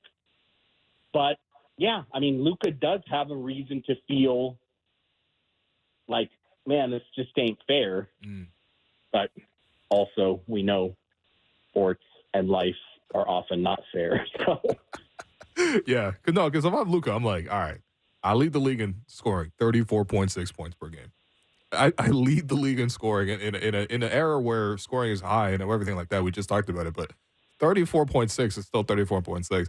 I average 9 rebounds. I average 10 assists per game. I got 1.5 steals, and I'm doing everything I can. And yeah, I mean, I don't know. It's going to be tough because I think going into next year, it's like I don't really see Jokic not winning it again because he's 29 or he'll be 30 next year. His whole group is really, really solid, really strong. They're going to be great. Denver's always got a great record. And, of course, you can always throw in, like, the potential of an injury. But realistically, he's been very, very healthy, and knock on wood for that because we always want to see him perform. But it's like I don't know, he should probably cruise to another 4th one next year. It's just so hard to join this conversation, as it should be. Really. And also, it's MVP, we can't forget that Shea, because the Thunder have a shot to win the West, that is such a glossy achievement in a really tough conference after no one projected Oklahoma City to win the West. So if the Thunder get the first seed, it's going to be really interesting to see how that impacts voters. I think Jokic is the favorite right now by 1, 2, 3. The projected 1, 2, 3 at this point, I think, would be Jokic, Shea, Luka, Giannis 4, maybe Tatum 5. I think that's a fairly safe projection at this point. But if the Thunder win the West, or if the Mavs finish on a tear and get to 50 wins, it's going to be really interesting. Yeah. I also do wonder where, again, some of these other names start to crop up here because it's a very international list for sure. And everyone obviously looks at the States as being, the standard for basketball, and rightfully so. Like, obviously the best players and stuff like that. But can you name the last American to win MVP? Do you know that answer? Off the top of my head, is it James Harden? It is James Harden, 2018. Houston, James Harden. Yeah, for sure. So it's like maybe Anthony Edwards joins this list. I mean, the way he played last night, 37 points. I mean, you could definitely project, but like again, you got to do so much now to be in this conversation. And I guess I'm just happy that there's so much talent in the league because I think 3-4 years down the line would have surprised anybody at all if Wemby was joining this list too. He just needs his team to win, and then he's instantly going to be in this race too. But Marc, we appreciate you. I guess you're solo today. What happened? What happened? I mean, honestly, it's been a lot of rotating co-hosts. I put out the stat at the start of the show that the Raptors have had 28 different players take the court and wear a Raptors uniform and play NBA minutes this year. It's nearing that number for Raptors show co-host today or this season too. So. Hey, if Sportsnet wants to fly me in, I would love to be your pinch co-host. Oh, wow. Fly me in for a week. I'll be pinch co-host. I'll eat every day at Lawrence Market to keep the cost down. Oh, yeah. Marc, man, you know the spots for sure. St. Lawrence Market is definitely where the only place really in Toronto you should go for fresh seafood. But in any case, appreciate you, Marc, and we'll call you next week. All right, man. Be good. Yeah. Just kidding, okay? Lots of places in Toronto serve fresh seafood. But it is kind of nice to just walk up to that counter at the very end, the little fish mart, and get whatever you want fried. It's kind of cool experience if you haven't done it already. A little touristy, but hey, listen, that's fine. Anyway, we're gonna take our last break of the day. I've been your host, Walu. You've been listening to the Raptors Show on the Sportsnet Radio Network, brought to you by Campbell's new Chunky Spicy Soup. Welcome back to the Raptors Show on the Sportsnet Radio Network. I'm your host, William Lou. Amit Mann has popped back downstairs to join us after talking to Marc Stein there. Your boy, your soccer buddy. That's my guy, honestly. That's one of my. I'm gonna add it to the bucket list. I gotta watch a match with Marc Stein. One of the true OGs in St. Lawrence Market. He's dropping gems. Like, this man actually knows Toronto. Yeah. No, it's one of the perks of the lifestyle is like you get to travel so much and get to know different places. And I mean, for Marc, I mean, it's great. It's never lost on me like how cool it is that we get to talk to Marc every week. Like, Marc is, as far as basketball journalists go and everything like that. Is he in the Hall of Fame? He might be in the Naismith Basketball Hall of Fame. Let me look that up as you give me your thoughts on just anything really. Well, mainly that he was a tennis reporter. I had no idea. When I was with you last week, I was going to ask him some random tennis questions. I didn't get to it because he was in Manchester City, and that was a beautiful conversation too. But the man's really well traveled, and it seems like whatever he tries to pursue, he excels at it, and he makes it happen, and he reaches like this kind of level where he's one of the NBA insiders, one of the most credible ones. So kudos to him. Yeah, I've looked it up. Thank you for buying me those 30 seconds. You're welcome. On February 15, 2019, Marc Stein was named the 2019 winner of the Kurt Gowdy Media Award for Print Media by the Naismith Memorial Basketball Hall of Fame. Yep. Good for him, man. Damn. Heavy praise. Yeah. Okay, so tonight we pivot back to the Raptors. We look back at this matchup tonight, Raptors playing the Pistons. We'll preview that game a little bit later on, but I wanted to look at the bigger picture because this is something where I was listening to the Hoop Collective with Wendy, with Tim Bontemps, with Tim McMahon, and they were noting the idea that, like, look, there's a lot of teams tanking this year, even though all that you ever hear about this draft is just how weak it is. And I'm not saying that this is some conspiracy. They're hiding it. They're like, the draft is actually way better. Like, I don't know enough about this draft to even give any sort of opinion on that until I really, really pivot towards studying it to a more cursory degree. But, like, still, it is an interesting point because last year there was a generational talent in the NBA draft. His name was Victor Wembanyama. Everyone knew about him. Everyone saw him. He even came here to America to play that Las Vegas match against the G League Ignite, him versus Scoot. That was one of the more memorable moments last year. And everyone sort of could see this, like, it's like in Toronto. Everyone could see the CN Tower, relatively speaking, if you're within downtown. Everyone could see Victor if you were in the NBA. As the CN Tower, so makes sense. You could see it coming on the horizon, right? This is the guy. And last year, when you looked at it, and especially from the Raptor fans, I know this is something that burned me a little bit, burned a lot of other people about it, but it's just like there were certain teams last year that really pivoted hard towards the tank, right? When you look at it, for me, it was 5 teams. It was San Antonio at 22 wins, which wasn't the fewest, by the way, but 22 wins for San Antonio. In pivoting towards this midseason, they traded Jakob Poeltl to the Raptors, and that's what, again, the whole conversation, we don't want to go back on this again. But even preparation for this, they traded Derek White as well, traded DeJounte Murray in the year before that too. So it's like there's a lot that went into the fact that they won 22 wins because they were specifically tanking for the player, which obviously is now going to be their franchise player for the next 2 decades. So happy for them. The Houston Rockets, 22 wins last year.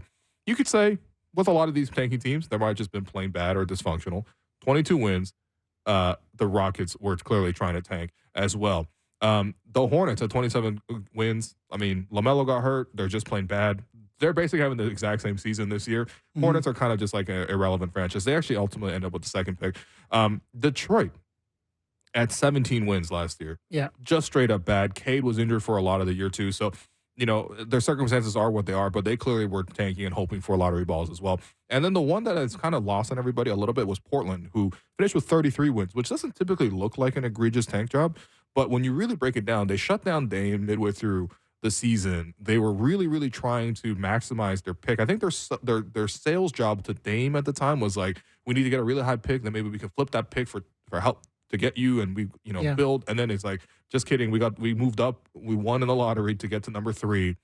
we're going to let you go because we feel like we've drafted your replacement in Scoot Henderson playing the same position. And down the stretch of those games, I just remember the Portland from last year, guys like Jonathan Williams or Jonathan Williams, but it's Jeeanathan, Jonathan, for me at least. But yeah, like they played guys like that a lot. Their last game of the season, game 82, is one of the more memorable ones. Not because of the scoreline, which was already bad enough. The Warriors won 157-101 in game 82 of Portland season.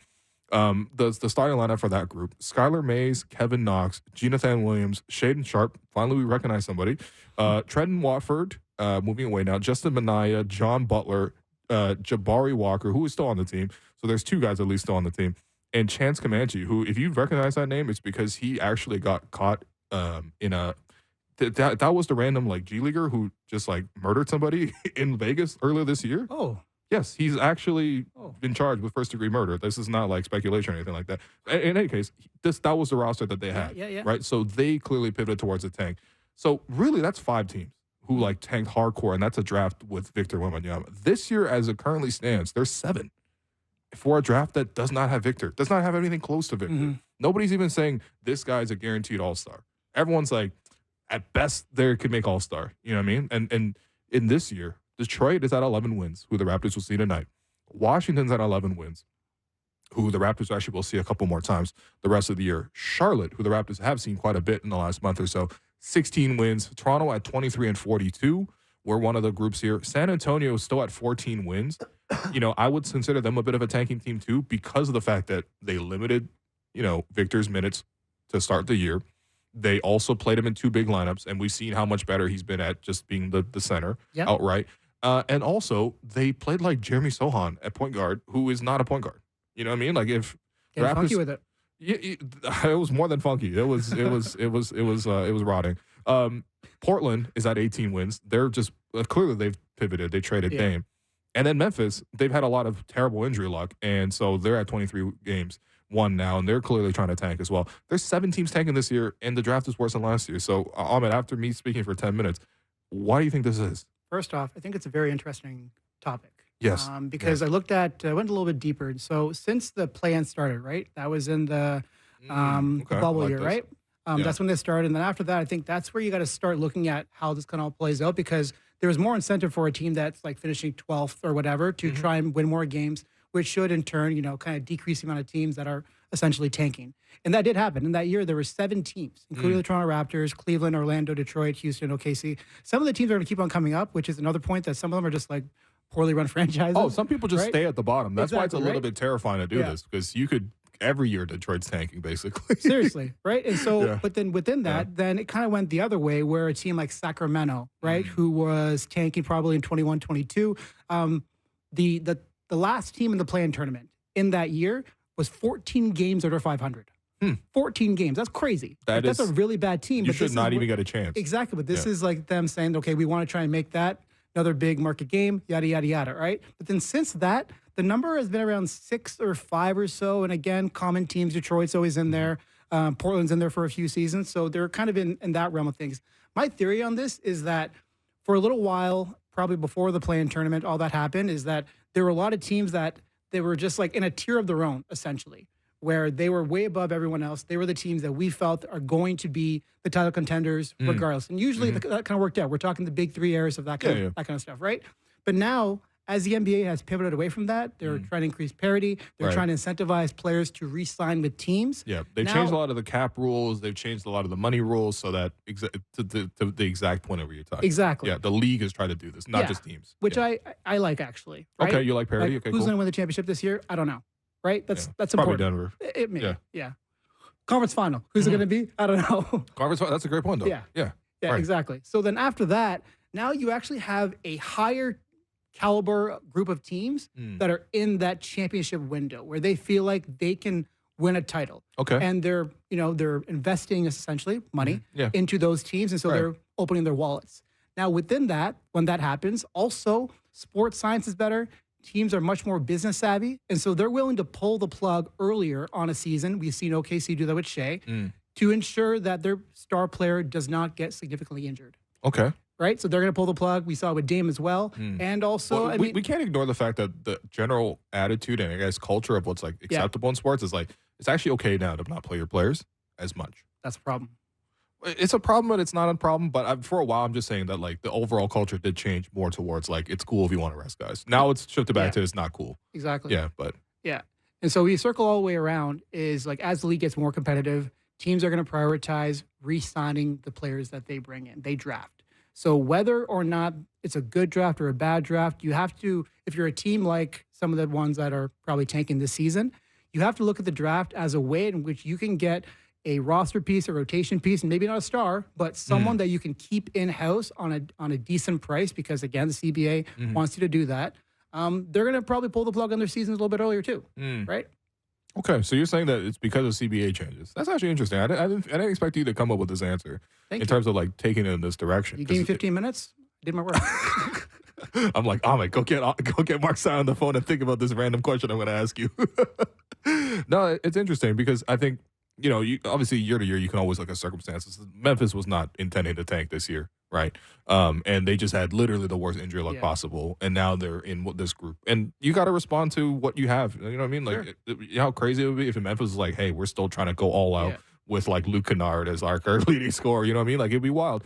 Same thing with Toronto. Toronto was like coming into the year was like, okay, yes, we know that there's a pivot coming, and we can see the cliff because some of our top players are unrestricted free agents.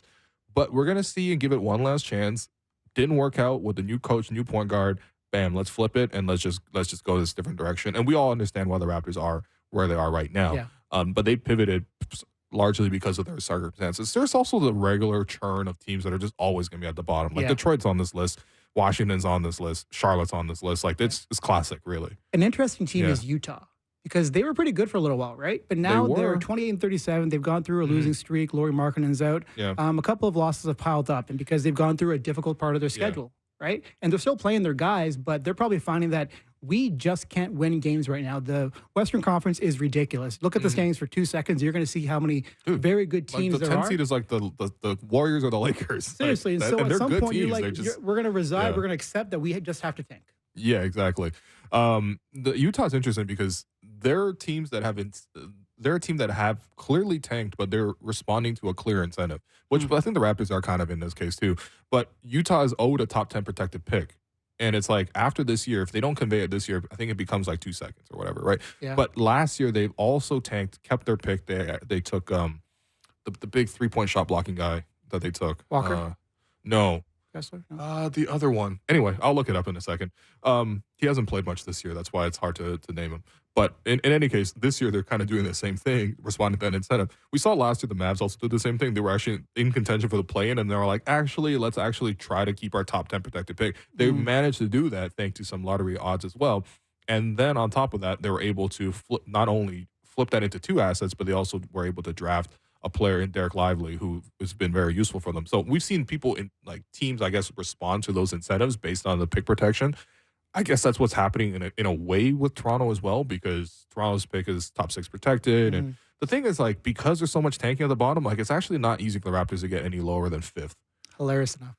Yeah. And even in 5th, even lower, we only got a 64% chance of keeping that pick. But, this is when the Raptors play the Pistons. These are the conversations that end up going on. So Mika Potter, by the way, is the name, right? Mika Potter? No, that's not who they picked. No, it was a 9th pick. Utah guy? Okay. 2023 NBA draft. Let me look this up. No, it's all good. Well, that's a crazy one though. He's a shot making big. So it was, it was Taylor Hendricks at the 9th pick with Utah. He hasn't played much. Yeah, he got hurt recently too. Yeah, he's a 6'10" stretch forward, can block shots, stuff like that. I think they were like, he's going to Utah. He's going to be Andre Karolinko. And then I love draft comps, man. Draft comps are so the process for them is just hilarious to me. It's like yeah. Guys who have played in the organization before, so like Lively is now the next Tyson Chandler. Or it's like, I mean, Grady gets compared to every white shooter kind of thing. Kyle Korver. Yeah. Kyle Korver.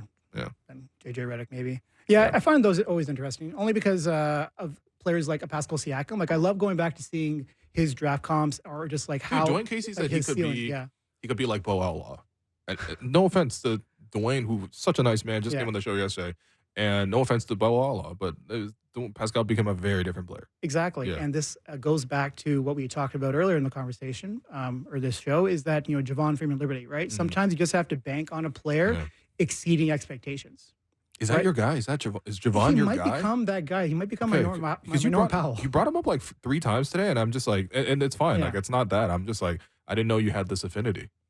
Yeah, I don't know. It's like there's an aesthetic about his game that I find very, very pleasing. You were talking about it, yeah. Yeah, so I think that's kind of what it is. But got you. You go into the personality, the mantra, how a player operates day by day, and I've only heard really great things about Javon, his work ethic, and if it's coming down to a player because he already has the tools of them just like getting reps and figuring it out and investing themselves, like that's not a bad bet on someone that you believe in. No, I'm not questioning the bet at all. In fact, it's very familiar because this is maybe a more general experience, but especially with the Raptors, like there's like a guy or two every year that I'm like, I'm really convinced on this guy, even though he hasn't necessarily shown it in like the bigger flashes or on a consistent basis, or even sometimes they don't even play that many minutes. I'm just convinced about this guy or that guy. That's like the original version of me for me was like, I'm just convinced on Sonny Weems, man. Like Sonny was my guy. Sonny Weems is my guy. I believe he has the most talent on the team. And like he played, he was a decent player. He got a decent career. He's still playing, by the way. He's playing for the Guangdong Southern Tigers. I found this out recently. So I will be going to Guangdong actually later tonight or later this season, and I will be purchasing his jersey. I'm not even kidding. Sure. But in any case, like there's always little flyers, I guess, as Raptor fans that we're used to sort of picking up on. So like you latching on to Javon is like me latching on to Utah like a couple years ago. Like I was like, you're my guy, and this is who I believe in. You know what I mean? So yeah. 2 nights ago, this is funny that we're talking about this. I went down a rabbit hole because I wanted to do a segment with you of players that the Raptors just missed on, or players that they gave up on too early. And so I went down this huge rabbit hole for like years, man. I went back down to 2013. Years. Wow. The only guy that you might say maybe they should have kept on board is O'Shea Brissett, in my opinion. Yeah. That's the only guy. But outside of that, they made the right decision in most cases. Like, no one's really become like a star by any means. And also, they were pretty good for a long stretch, too. Yeah. But I think that's the flip side of this. It was like, and that's not to invalidate, again, that people could pick some favorites and, might not work out. Like, realistically, this is like you get 1 or 2 guys that work out, like Fred, for example, back in the day. It's like, dude, if you hit on any of these, it's a penny stock, right? But, yeah, I mean, it does sort of put into perspective that, like, especially maybe even us in the media was like, we'll focus so much, and maybe the core of the roster is like largely the same. Not this year, but in general, the core of the roster is so much the same. So you focus on like the changing parts, the little marginal pieces. Yeah. And it's like people worry about Delano. Like we just saw, for example, a lot of reaction of like, well, Raptors give him Delano too early. That's ignoring all the circumstances that led to that in the first place. But in any case, it's like, generally speaking, these penny stocks that you let go of probably end up not becoming much. Yeah. You know what I mean? And so, but it's still fun. Still fun. Do you have other guys that you like randomly stand? I know, for example, Alex was like a huge fan of Matt Thomas for a long time, and then Speed Mihailuk, like it didn't really work out for him.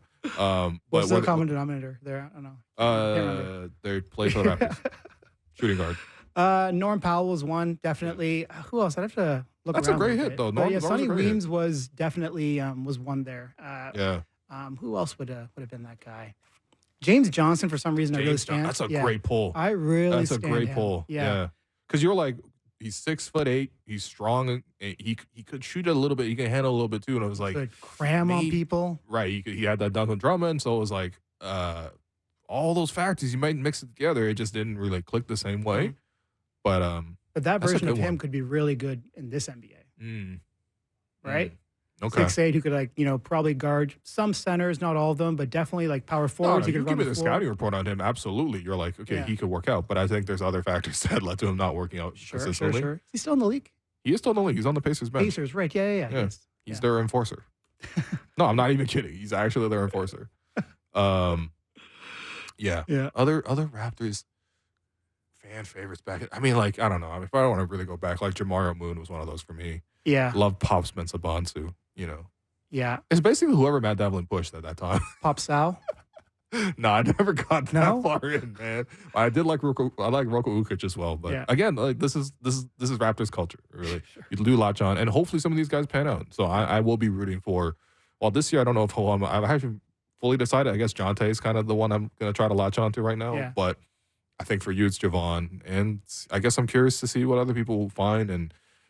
find interest and meaning in some of these games. But anyway, time now for Between the Lines, brought to you by Bet Rivers. Take a chance. I couldn't believe this when I looked it up, Amit Mann. Yeah. The line tonight against the 11-win Detroit Pistons. It's in Detroit, to be fair, but it's against the 11-win Pistons. The Pistons are actually favored. Those used to be home games for the Raptors. They're favored by -3.5, so it's not even like that. Like, it's not like a 1.5. Like, just flip a coin. They're an 11-win team. They are. And they're favored by this. I actually would love to know how many games the Pistons have been favored against. To be fair, like, Raptors got a lot of potential absences. We already know that RJ is going to be out with personal reasons. Hopefully he's okay. Yep. Chris is out long term. Jakob, Scotty, those guys are out. Trent and Quickly are questionable. Mm-hmm. We didn't see them play last game. Hopefully they've been able to play just to sort of make it work. If they're not available, I totally get it from the Pistons side, the line, but I'm just like, no, it's a little bit shocking. It's like you're dipping your toe in really cold water when you see that you're going up against an 11-win team and you're the underdog. Well, how could you be under 11 wins? To be fair, all right, so they have 11 wins, but they have 3 wins in their last 7 games. Okay. Right? That's so good. That's something. Okay. And they're in a different, kind of a similar phase of the Raptors, but they're playing a lot of players. They're trying to get a feel for who they are, who fits together, but at the same time, they're actually playing. Those guys are playing. Okay. Right? And for the Raptors, really those guys are not playing. Like IQ is not playing, RJ is not playing, Gary Trent Jr.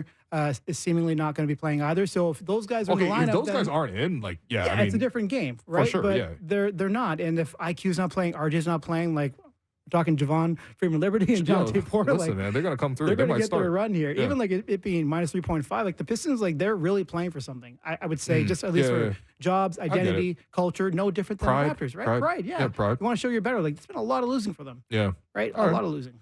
I don't know, though. Remember the last time the Raptors were in Detroit? I do remember the last time the Raptors were in Detroit. It was a 28-game losing streak, and the Raptors helped them snap that one as well. Yeah, it's always going to be a fun game for sure between the Raptors and the Pistons. You can always expect a lot of fans, busloads of fans across the border. But yeah, I don't know, man. Yeah.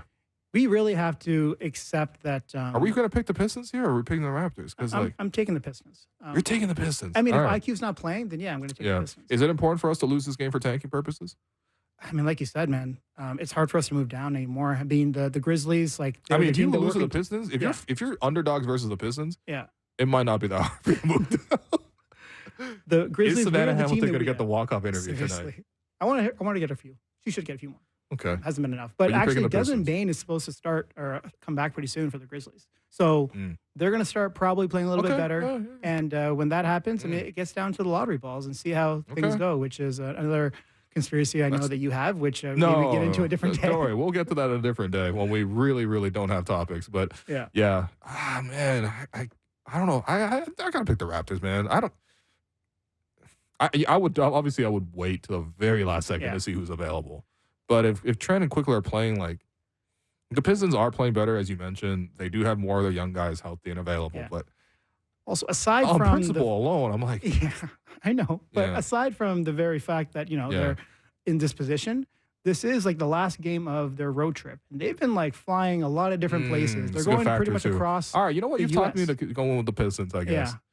Wow. And again, like if the Raptors win, like it's going to mean that a lot of players step up. I don't necessarily need the Raptors to win. That's not what this is about. I think it's just on principle. I'm like, ooh.